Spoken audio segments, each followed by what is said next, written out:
బియ్యం రవ్వ,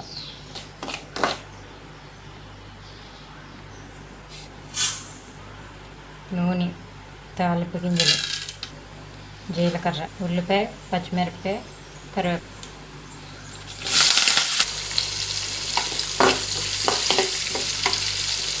గిన్నెన్నర వాటర్, నీళ్ళకి తగ్గంత ఉప్పు. నీళ్ళు మరిగిన నీటిలోకి రవ్వ పోసుకోవాలి.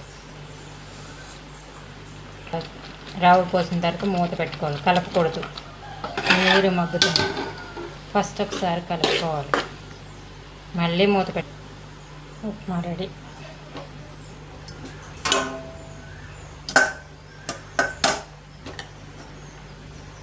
ఉప్మా రెడీ.